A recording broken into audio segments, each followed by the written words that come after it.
মনোবল জাতীয়বাদী যুবদল জাতীয়তাবাদী যুবদল জিন্দাবাদ জিন্দাবাদ জিন্দাবাদ জিন্দাবাদ জাতীয়বাদী যুবদল খোয়ম ভাইয়ের আগমন শুভেচ্ছা স্বাগতম শুভেচ্ছা স্বাগতম খোয়ম ভাইয়ের আগমন খোয়ম ভাই ভয় নাই রাজপথ ছাড়ি নাই রাজপথ ছাড়ি নাই খোয়ম ভাই ভয় নাই খোয়ম ভাই এগিয়ে চলো আমরা আছি তোমার সাথে আমরা আছি তোমার সাথে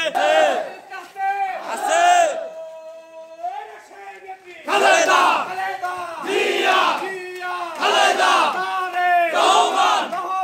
তারেক রহমান বীরের বেশে আসতে ফিরে বাংলাদেশে আসতে ফিরে বাংলাদেশে তারেক রহমান বীরের বেশে জাতীয়তাবাদী যুবদল জিন্দাবাদ জিন্দাবাদ জিন্দাবাদ জিন্দাবাদ জাতীয়বাদী যুবদল জাতীয়তাবাদী ছাত্রদল জিন্দাবাদ জিন্দাবাদ জিন্দাবাদ জিন্দাবাদ জাতীয়বাদী ছাত্রদল জাতীয়তাবাদী স্বেচ্ছাসেবক দল জিন্দাবাদ জিন্দাবাদ জিন্দাবাদ জিন্দাবাদ জাতীয়বাদী ছাত্রদল খোয়ম ভাইয়ের আগমন শুভেচ্ছা স্বাগতম শুভেচ্ছা স্বাগতম খোয়ম ভাইয়ের আগমন খোয়ম ভাইয়ের আগমন শুভেচ্ছা স্বাগতম শুভেচ্ছা স্বাগতম খোয়ম ভাইয়ের আগমন সম্রাট ভাইয়ের আগমন শুভেচ্ছা স্বাগতম শুভেচ্ছা স্বাগতম খোয়ম ভাইয়ের আগমন খানগঞ্জের পক্ষ থেকে লাল গোলাপ শুভেচ্ছা লাল গোলাপ শুভেচ্ছা খানগঞ্জের পক্ষ থেকে বিএনপির পক্ষ থেকে লাল গোলাপ শুভেচ্ছা লাল গোলাপ শুভেচ্ছা বিএনপির পক্ষ থেকে